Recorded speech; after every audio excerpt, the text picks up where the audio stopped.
এরকম রাজকীয় বংশের সন্তানেরা আল্লাহ তাআলা তাদেরকে কি করছেন? হেদায়েত দিচ্ছেন। তারাও আল্লাহর কাছে কি চাইছেন? হেদায়েত চাইছেন। তারা বলতেছেন আম হাসিবাতা আন্না সাহাবাল কাহফি ওয়ার রাকিম কানু মিন আয়াতিনা আজাবা। আল্লাহ পাক রব্বুল আলামিন রব্বানা হাব লানা মিন লাদুনকা রাহমাতাও ওয়া ইউহাইয়ি লানা মিন আমরিনা রাশাদা। তারা আল্লাহর কাছে দোয়া করতেছেন রব্বানা হাব লানা মিন লাদুনকা রাহমাতাও ওয়া ইউহাইয়ি লানা মিন আমরিনা রাশাদা। হে আল্লাহ, আপনি আমাদের জন্য এমন একটা পথ তৈরি করে দেন, এমন একটা সহজ রাস্তা তৈরি করে দেন যে রাস্তায় আমাদের ঈমানের উপর চলতে কোনো কষ্ট না হয়। তারা কি করছেন? আল্লাহর কাছে ঈমানের জন্য দোয়াও করছেন। ওইখানে যুবকরা এক এক উত্তর দিচ্ছেন, এক এক কথা বলছেন। বলার পরে বাদশার নিজাম হইল তার বিরুদ্ধে যারা যাবে তাদেরকেই কতল করে ফেলা, তাদের কি করা? হত্যা করা। তো তাদের কথা শুনে কি করছে? ওই বাদশাহ তাদেরকে হত্যা করতে পারে নাই, তাদেরকে সুযোগ দিছেন। কি বলছেন? যে তোমাদেরকে 3 দিন সময় দিলাম, তোমরা যদি আমার ধর্মে ফিরে আসো, আমার এই মূর্তি পূজা আবার আগের মতো করো, তাহলে তোমাদের কোনো শাস্তি দেওয়া হবে না, তোমাদেরকে কোনো পাকড়াও করা হবে না। আর যদি না করো তাহলে তোমাদেরকে সমস্ত এই মাঠে ময়দানে নিয়ে তোমাদের সবার সামনে তোমাদের কতল করা হবে, হত্যা করা হবে। এই কথা যখন বলছে তখন তারা ওইখান থেকে যখন সরে গেছেন, সবাই চিন্তিত কি করা যায়। এরপরে এক রাতে তারা একত্রিত হয়েছেন, যখন সবাই ঘুমন্ত, একেবারে নির্ঝুম, একেবারে সবাই ঘুমের মধ্যে বিভোর, গভীর রাতে ওই 7 যুবক একসাথে রওনা হয়ে গেছেন যে আমরা এই রাজ্য থেকে বের হয়ে যাব, আমরা এমন এক জায়গায় চলে যাব যেখানে আমাদের রব আল্লাহর গোলামি করা যায়, যেখানে আমাদের ঈমানকে হেফাজত করা যায়, যেখানে গেলে আমাদের রবের গোলামি কেউ বাধা দিবে না, কেউ আমাদের উপর আমাদের সংবাদ জানবে না, এরকম এক জায়গায় আমরা চলে যাব। তো এইভাবে যখন রওনা হয়ে গেছেন, আল্লাহ পাক রব্বুল আলামিন তাদেরকে আম হাসিবাতা আন্না সাহাবাল কাহফি ওয়ার রাকিম কানু মিন আয়াতিনা আজাবা বলতেছে যে এই যে রকিম বা গুহাবাসী, এদের যে ইতিহাস, এটা আমি কি এভাবেই তোমাদের জন্য বর্ণনা করছি? আল্লাহ পাক বলতেছেন কানু মিন আয়াতিনা আজাবা, এটাকে আমি তোমাদের জন্য একটা নিদর্শন বানাইছি। এই নিদর্শন এক হচ্ছে যে ঈমানকে মজবুত করার নিদর্শন, যে 7 যুবক তাদের ঈমানের জন্য তারা সব ছাড়ছেন, তাদের রাজ পরিবার থেকে তারা বের হয়ে গেছেন, তাদের সুখের আসবাবপত্র রেখে, তাদের স্বর্ণখচিত জামা কাপড় ছেড়ে রাজকীয় বংশ থেকে বের হয়ে তারা এক আল্লাহর গোলামি করার জন্য রাস্তায় বের হয়ে আসছেন। তো এটা হচ্ছে একটা। আরেকটা হচ্ছে যে আল্লাহ পাক রব্বুল আলামিন যে ক্ষমতাবান, আল্লাহ পাক রব্বুল আলামিন যে আছেন, এই কথা তোমরা যেন সকলে বিশ্বাস করতে পারো। এটা তোমাদের জন্য একটা নিদর্শন যে আল্লাহ পাক রব্বুল আলামিন কতভাবে মানুষকে সৃষ্টি করেছেন আর কতভাবে মানুষকে রক্ষণাবেক্ষণ করতে পারেন। তো তাদের সাথে কি করছে? এক কুকুর ছিল, এক কুকুর তাদের পিছু নিছে। এখন কুকুরের স্বভাব কি? কুকুর যখন, তারা তো রাতের বেলা, অন্ধকার রাত, তারা দেশ থেকে পালিয়ে যাচ্ছে, তাদের মধ্যে একটা ভয়, এবং মন্ত্রী পরিষদে ডেকে তাদের সবার সামনে তাদেরকে জিজ্ঞাসাবাদ করা হয়েছে। সবাই তাদের ব্যাপারে জানাজানি হয়ে গেছে যে তারা ইমানদার, তারা মুসলমান, তারা এক আল্লাহর উপর বিশ্বাস করে, আল্লাহর গোলামি করে। তো এই লোকগুলোকে তাদের উপর এভাবে ফরমান জারি করা হয়েছে, তারা যদি ঈমান থেকে সরে না আসে তাহলে তাদেরকে হত্যা করা হবে। তো এই ভয়ে তারা যখন বের হয়ে যাচ্ছে, তারা খুব গোপনে বের হচ্ছে, এমন সময় তাদের সাথে একটা কুকুর এসে মিলিত হয়েছে। এখন কুকুরকে কি করে? যখন কুকুর মানুষের সাথে হাঁটতে থাকে তখন দেখবেন কুকুর হাঁপায়া যায়, কি করে? শব্দ করতে থাকে, হ্যাঁ শব্দ করতে থাকে না, শব্দ করতে থাকে।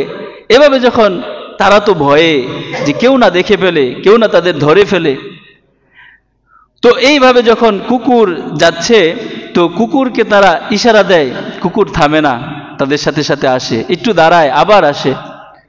তো এখন লাঠি দিয়ে যে মারবে, মারলে তো কুকুর গেউ গেউ করে উঠবে, তখন তো আরো সবাই জেনে ফেলবে, এজন্য আরো কি করে লাঠি দিয়ে আঘাত করতে পারে না। তারা ইশারা দেয়, লাঠি দেখায়, কিন্তু কুকুর সরে না।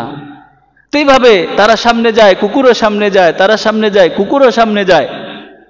এভাবে যেতে যেতে কিছু দূর যাওয়ার পরে কুকুরকে বারবার তারা সরানোর জন্য চেষ্টা করতেছে, কুকুর নাসুরবান্দা কি করে না, সরে না, তাদের সাথেই যাবে। তো এই কুকুর তখন দেখবেন মাঝে মাঝে কুকুর দুই পা তুলে দুই পায়ে দাঁড়ায় না, এরকম করে না, এরকম কইরা দেখবেন কারো যদি বাধ্য হয়ে যায় সে খাবার খাওয়ায়।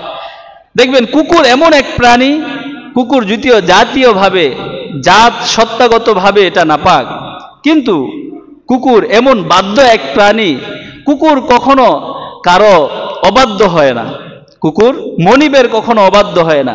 একটা কুকুরকে যখন আপনি খাবার খাওয়াইবেন, কুকুরকে একটু আপনার ডাক খোঁজ দিবেন, দেখবেন ওই কুকুর আপনাকে আর ভুলবে না।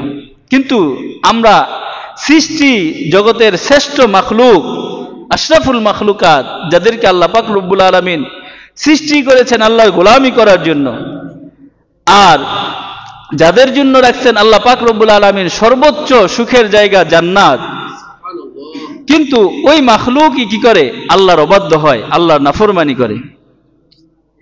তো কোন প্রাণীর জন্য তো আল্লাহ পাক জান্নাত বানান নাই, কোন প্রাণীর জন্য আল্লাহ পাক জাহান্নামও বানান নাই, কিন্তু মানুষকে আল্লাহ পাক জান্নাত দিবেন, মানুষকে আল্লাহ পাক জাহান্নাম দিবেন, তা সত্ত্বেও মানুষ কি করে আল্লাহর নাফরমানি করে। আল্লাহর এত নাজ নিয়ামত পাওয়ার পরেও আল্লাহর নাফরমানি করে, আল্লাহকে ভুলে থাকে। তো ওই কুকুর দুই পা তুলে দিয়ে আল্লাহর আসমানের দিকে তাকায় আল্লাহকে বলতেছে, আল্লাহ তুমি ছাড়া আমার রক্ষাকারী কেউ নাই, আমার ভাষা তো তারা বুঝে না, এই যুবকদের সাথে আমি আমার ঈমান, আমি তাদের সাথে থাকতে চাই, তাদের হেফাজত করার জন্য, তাদের রক্ষণাবেক্ষণের জন্য, তাদের পাহারাদার হিসেবে। তারা যে ঈমান এনেছে, আমি তাদের রক্ষণাবেক্ষণকারী হিসেবে তাদের সাথে থাকতে চাই, কিন্তু আমি যে ঘেউ ঘেউ করি, তারা তো আমার ঘেউ ঘেউ বুঝে না, আমার জবানকে খুলে দাও। সুবহানাল্লাহ। ওই সময় আল্লাহ পাক রব্বুল আলামিন কুকুরের জবানকে খুলে দিয়েছেন। সুবহানাল্লাহ। কি করছেন? কুকুরের জবান খুলে দিয়েছেন। কুকুর বলতেছে, আমি তোমাদের কোনো ক্ষতি করতে চাই না, তোমরা যেখানে যাও সেখানেই আমি যাব, আমিও তোমাদের উপর ঈমান, তোমাদের সাথে ওই আল্লাহর উপর ঈমান আনছি, আমিও তোমাদের সাথে থাকতে চাই। সুবহানাল্লাহ। তখন ওই কুকুরকে তারা আর কি করে নাই, বাধা দেয় নাই, কুকুরও তাদের সাথে গেছে। এইভাবে যাইতে যাইতে যখন কুকুর তাদের সাথে গেছে, যখন সকাল হয়ে যাবে, ওই সময় তারা একটা গুহার মধ্যে অবস্থান করছেন। গুহার মধ্যে যাওয়ার পরে সারাদিন ক্লান্ত এই অবস্থায় তারা ঘুমায় পড়ছেন। কি করছেন? ঘুমায় পড়ছেন। যখন ঘুমায় পড়ছেন, এই ঘুমন্ত অবস্থায় কুকুরটা ছিল ওই গুহার মুখের মধ্যে। এইভাবে দেখবেন কুকুর পায়ের উপর থুতনি দিয়ে এইভাবে থাকে অনেক সময়, তাই না? কুকুরটা ছিল, কুকুরও ঘুমাইতেছে, কিন্তু কুকুর ছিল তাকিয়ে, একেবারে তাকায় আছে, তার চোখগুলো বড় বড়, কেউ দেখলে ভয়ে দৌড় দিবে। এরকম এক অবস্থার মধ্যে আল্লাহ পাক রব্বুল আলামিন তাদেরকে 309 বছর পর্যন্ত এই ঘুমন্ত অবস্থায় জীবিত রাখছেন। সুবহানাল্লাহ। আল্লাহ পাক রব্বুল আলামিন কি করছেন? 309 বছর পর্যন্ত। তাফসীরের কিতাবের মধ্যে সূরা কাহফের এই তাফসীরের মধ্যে আল্লাহ পাক রব্বুল আলামিন তাদের ঘটনা বর্ণনা করতে যেয়ে বলেন যে আমি এই বান্দাদেরকে 309 বছর পর্যন্ত তাদেরকে ঘুমন্ত অবস্থায় জীবিত রাখছি। এই মাটি তাদের একটা পশম পরিমাণ পর্যন্ত তাদের ক্ষতি করতে পারে নাই, তাদের নষ্ট করতে পারে নাই। সুবহানাল্লাহ। কি করছেন? তো আল্লাহ পাক রব্বুল আলামিন দেখবেন একটা মানুষ মৃত্যুবরণ করলে বা মাটির সাথে একটা লোহা লেগে থাকলে ওই লোহাটা পর্যন্ত মরিচা পড়তে পড়তে শেষ হয়ে যায়, ঠিক কিনা? যত শক্তিশালী জিনিস থাকুক না কেন ওই মাটি তাকে খেয়ে ফেলে। কিন্তু এটা আল্লাহ তাআলার নিদর্শন। কানু মিন আয়াতিনা আজাবা, এটা হচ্ছে আল্লাহ তাআলার আশ্চর্যজনক এর নিদর্শন যে আমি যদি চাই কোনো মানুষকে খাওয়ায়া বাঁচায় রাখবো তাহলে আমি খাওয়ায়া বাঁচায় রাখতে পারি, আর যদি আমি চাই আমার সৃষ্টি মাখলুককে না খাওয়ায় বাঁচায় রাখবো সেটাও আমি পারি। এজন্য আল্লাহ পাক রব্বুল আলামিন এই কাহাফ, সূরা কাহাফের এই 7 যুবককে তাই তিনি কি করছেন, 309 বছর পর্যন্ত কোনো পানাহার ছাড়াই তাদেরকে কি করছেন, জীবিত রাখছেন। আল্লাহ তাদেরকে নিদর্শন বানাইছেন। কেন? তারা ঈমানের জন্য সব ছেড়ে, তারা ঈমানের উপর টিকে থাকার জন্য তারা সব ছেড়ে বের হয়ে গেছিল। কিন্তু ওই যে কুকুর, এই কুকুরও তাদের সাথে ছিল। 309 বছর পরে যখন তাদের ঘুম ভাঙছে, ঘুম ভাঙার পরে তারা একজন আরেকজনকে প্রশ্ন করতেছেন যে তুমি কয়দিন পর্যন্ত এখানে অবস্থান করতেছো? আল্লাহ তাআলা কোরআনুল কারীমের মধ্যে তুলে ধরছেন। বলতেছে, কেউ বলতেছে 2 দিন, কেউ বলতেছে 1 দিনের কিছু সময়, কেউ বলতেছে 3 দিন, এভাবে এক একজনের এক এক বর্ণনা এক একজন বলতেছে। এরপরে তাদের কাছে যে স্বর্ণ মুদ্রা ছিল ওই সময়ের টাকা, ওই সময়ের কিছু টাকা দিয়ে বলতেছে আমাদের তো ক্ষুধা লাগছে, তাহলে এক কাজ করো, তোমরা একজনকে পাঠাইছে যে তুমি বাজার থেকে কিছু নিয়ে আসো। তিনি যখন গুহা থেকে বের হচ্ছেন দেখেন কুকুরও তাদের সাথে এখনো আছে। ওই কুকুরকে আল্লাহ পাক রব্বুল আলামিন বলছে জান্নাতে তো কোনো প্রাণী যাবে না, কিন্তু কুকুরের মধ্যে এই কুকুরটা আল্লাহ তাআলা তাদের সাথে মানুষের সৃষ্টি, মানুষের রূপ নিয়ে আল্লাহ তাআলা এই কুকুরটাকে জান্নাত দিয়ে দিবেন। সুবহানাল্লাহ। ওই 7 যুবকের সাথে এই কুকুরটাকে আল্লাহ তাআলা জান্নাত দিবেন। যখন একজন বের হয়ে আসছেন বাজারে এসে দেখেন যে দুনিয়ার হালত পরিবর্তন। 309 বছর পরে তিনি তো ওই সময় বের হয়ে আসছিলেন, তারা যে সময় সবাই ছিল কাফের, সবাই ছিল মূর্তি পূজক, কিন্তু তারা যখন বের হয়ে আসছে দেখে যে মানুষ তাদের দিকে তাকায় থাকে। তারা যে টাকা দিছে বলতেছে এই টাকা তো আজকের না, এই টাকা তো আরো অনেক আগের, এরপরে আরো কয়েক যুগ কয়েক শতাব্দী চলে গেছে, তোমরা এই টাকা কোথায় থেকে পেলে? তখন বলতেছে কি বলো না বলো, বাদশাহ দাকিয়ানুস কি নাই? বলতেছে না, দাকিয়ানুসের জামানা তো আরো 300 বছর আগে চলে গেছে। তখন তাদেরকে লোকজন ভিড় করতেছে। তখন ওই যুবক সে আবার চলে আসছে, গুহার মধ্যে ঢুকছে। গুহার মধ্যে ওই ঘুমন্ত অবস্থায় আল্লাহ তাআলা তাদেরকে ওইখানেই মৃত্যু দিছেন। এরপরে তাদেরকে ওইখানে যাওয়ার জন্য অনেক মানুষ চেষ্টা করছে, কিন্তু কেউ ওইখানে আর যাইতে পারে নাই। পরবর্তী ওই সময়ের যে বাদশা ছিল তিনি ছিলেন মুসলমান, তিনি তাদের ওই পাহাড়টাকে পুরা প্রাচীর দিয়ে ঘিরে দিয়েছেন। আজও পর্যন্ত ওই গুহাবাসী ওইভাবেই আছে। এটা আল্লাহ পাক রব্বুল আলামিনের নিদর্শন। এজন্য ওই যে কাফেররা আল্লাহর রাসূলকে প্রশ্ন করেছিল, আপনি কাহাববাসীর ব্যাপারে আপনি আমাদেরকে বর্ণনা দেন। আল্লাহ পাক রব্বুল আলামিনের হাবিব জনাবে মুহাম্মদুর রাসূলুল্লাহ সাল্লাল্লাহু আলাইহি ওয়াসাল্লামের কাছে ওহী চলে আসছে। আয়েশা এইভাবে বর্ণনা দিচ্ছেন যে তারা এই ঘটনা ঘটেছিল, তারা ঈমানের উপর অটল ছিল, ঈমানের উপর বেঁচে থাকার কারণে আল্লাহ পাক রব্বুল আলামিন তাদেরকে নিদর্শন বানাইছেন। এজন্য আজও পর্যন্ত যারা নাকি ঈমানের উপর থাকতে চায়, আল্লাহ পাক রব্বুল আলামিন তাদের যত দুনিয়াতে কষ্ট আসুক, যত বিপদ আসুক, যত ভয় ভীতি আসুক, ওমাই ইয়াত্তাকিল্লাহা ইয়াজআল লাহু মাখরাজা, যারা ঈমানের উপর থাকবে আল্লাহ তাআলা, যারা আল্লাহকে ভয় করবে তাদের জন্য রাস্তা খুলে দিবেন কে?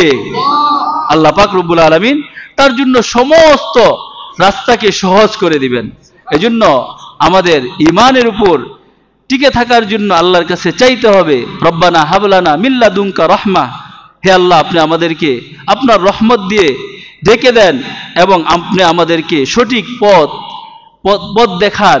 এজন্য হাদিসের মধ্যে আসছে যখন কোনো বান্দা বিপদে পড়ে যায় সে যেন আল্লাহর কাছে দোয়া করে যে ইহদিনাস সিরাতাল মুস্তাকিম, হে আল্লাহ আপনি আমাদেরকে সঠিক পথ দেখায় দেন। যে কোনো বিপদ আসুক না কেন, যে কোনো সমস্যা আসুক, যত সমস্যা আসুক, যখন আপনি এই দোয়া করবেন ইহদিনা সিরাতাল মুস্তাকিম, হে আল্লাহ আমি তো এই বিপদে পড়ছি, আপনি এই বিপদের থেকে আমাকে একটা সহজ পথ দেখায় দেন। এজন্য ওই যুবকরা দোয়া করেছিলেন, রব্বানা হাবলানা মিন লাদুনকা রহমা, হে আল্লাহ আপনি আমাদের উপর রহম করুন, ওয়া ইউহাইয়ি লানা মিন আমরিনা রশাদা, আপনি আমাদেরকে সহজ পথ বাতলিয়ে দেন। আল্লাহ পাক রব্বুল আলামিন তাদের দোয়া কবুল করেছেন। এজন্য আল্লাহ পাক রব্বুল আলামিনের কাছে আমরা দোয়া করি, আল্লাহ যেন আমাদেরকে হেদায়েতের উপর, ঈমানের উপর অটল থাকার তৌফিক দান করেন।